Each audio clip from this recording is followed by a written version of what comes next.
السلام عليكم ورحمة الله وبركاته. أنا أحمد رجب، والنهاردة هنبتدي أول فيديوهات شرح المحاسبة المالية للمبتدئين. تمام.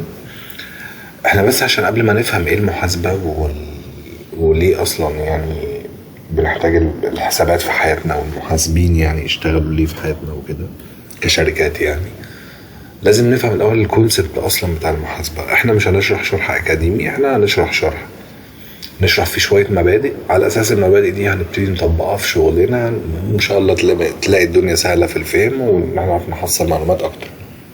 تمام.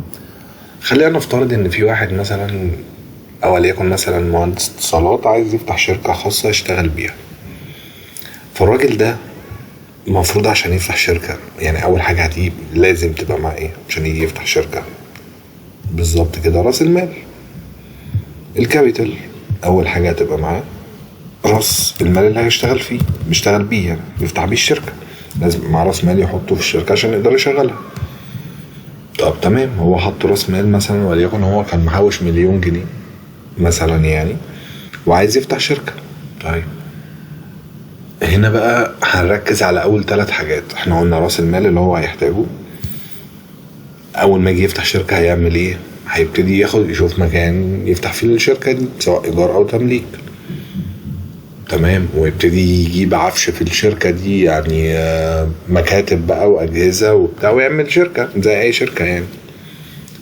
فالحاجات اللي هو هيشتريها دي، أو الحاجات اللي هي هتبقى ملكه برضو بس مش راس مال، الحاجات دي بقى اللي اسمها الايه؟ الأصول، الأسيتس.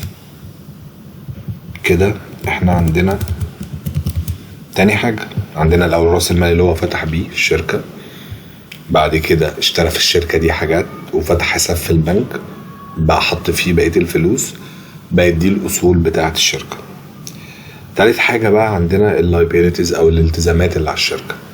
هو بقى وانس ان هو فتح بقى عنده التزام، خلاص هو بقى كيان دلوقتي، فبقى قدام الدولة الراجل ده عليه التزامات للدولة. بتيجي تالت حاجة معانا اللي هي اللايبيليتيز. تمام. دي الالتزامات اللي على الشركة. يبقى احنا اول حاجة لازم نفهمها، بس نفهم العلاقة بين الثلاثة دول. هو الراجل مع راس مال 1,000,000 جنيه زي ما قلنا، اشترى بيه اصول في الشركة وفتح حساب في البنك يحط فيه الفلوس عشان يبتدي يشتغل. في نفس الوقت بقى خلاص هو كده بقى كيان كشركة، عنده التزامات قدام بقى الناس اللي هيتعامل معهم، سواء موردين او سواء هيئات ضريبية او حاجات حكومية. تمام. طيب الراجل ده بقى جاب محاسب يمسك له الشركة. ايه بقى فكرة المحاسب؟ ما انا الموضوع سهل لو انا معايا راس مال واشتريت حاجات واشتغلت. وده اول كونسبت هناخده، ان هو المحاسب دوره ان هو يمسك الحسابات. يعني يعمل ايه؟ يعني يريكورد او يسجل الحركات اللي بتقوم بيها الشركة دي يوميا. اي حركة الشركة بتعملها او اي مجموعة حركات بتتعمل، المحاسب ده بيسجلها، علشان في الاخر الارقام دي بتدخل في قوائم مالية. القوائم دي بتوري مجلس الادارة او صاحب الشركة او البلد او اي حد عايز يبص على الارقام دي، ان الشركة دي بتكسب ولا بتخسر، والاداء المالي بتاعها عامل ازاي. حلو كده؟ حلو. طيب تعالوا بقى ندخل على الشرح على طول، عشان ايه نبقى فاهمين دي كده ايه مقدمة كده سريعة، نفهم بس الكونسبت ان احنا بنفتح شركة وعيننا محاسب. طب يا عم المحاسب اول ما بيجي اول حاجة هيعمل اللي احنا شايفينه ده اسمه شارت اوف اكاونتس او شجرة حسابات. بمعنى ايه؟ بمعنى ان هو بكل حساب ممكن تتعمل عليه حركة هو بيديله كود رقم واسم. تمام. وبيبتدي يسجل الحركات في الحساب ده على حسب الحساب ده. طبعا الشارت في اكاونتس عندنا او الحسابات عندنا 5 انواع.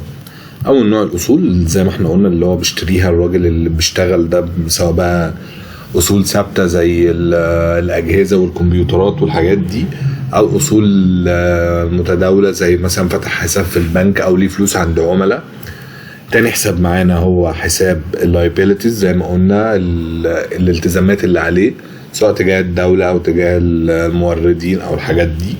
تالت حساب الاونر ايكويتي او حقوق الملكية، وهو ده حساب اللي بتحط فيه راس المال، ودول اللي احنا هنقف عندهم دلوقتي، مش هنكمل بعد كده. تمام. يبقى احنا 3 حسابات زي ما قلنا اللي احنا كنا قلناهم في الباوربوينت، الاصول بتاعته، الالتزامات اللي عليه بما انه بقى شركه ليها كيان، تالت حاجه راس المال اللي هو حاطه. طيب الراجل ده احنا زي ما قلنا عمل ايه؟ راس مال 1,000,000 جنيه. فاحنا هنعمل هنا النهارده نتعلم ازاي نعمل اول قيد افتتاحي في الشركه. احنا تعيننا بقى كمحاسبين، والراجل خلاص هو هيعمل ايداع لل1,000,000 جنيه في البنك، فتح حساب في البنك وهنعمل له ايداع 1,000,000 جنيه.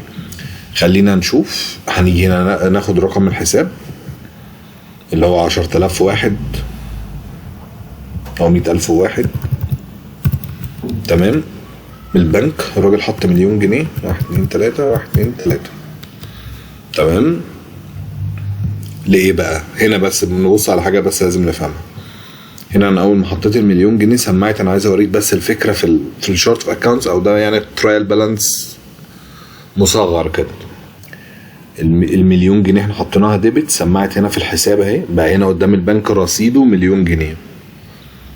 طيب ايه اللي حصل؟ الفلوس دي جايه منين؟ ده راس مال الراجل دفعه، راس مال، فده يبقى البيد كابيتال او راس المال المدفوع، البيد اب كابيتال يعني. حساب رقمه 100,000 واحد 1,000,000 جنيه كريدت. ايوه ليه ديبت وليه كريدت بقى؟ الكلام ده بقى هنبتدي نشرحه الفيديو الجاي. احنا كده عملنا بس قيد افتتاحي وادينا معلومات عامه عن الموضوع. ان شاء الله الفيديو الجاي هبتدي بقى اشرح تفاصيل شويه في المحاسبه، وليه ديبت وليه كريدت، ويعني ايه اي زياده في الحساب مع طبيعه الحساب، واي نقص في الحساب عكس طبيعه الحساب. اعمل اشتراك في القناه واشوفكم الفيديو الجاي ان شاء الله. السلام عليكم.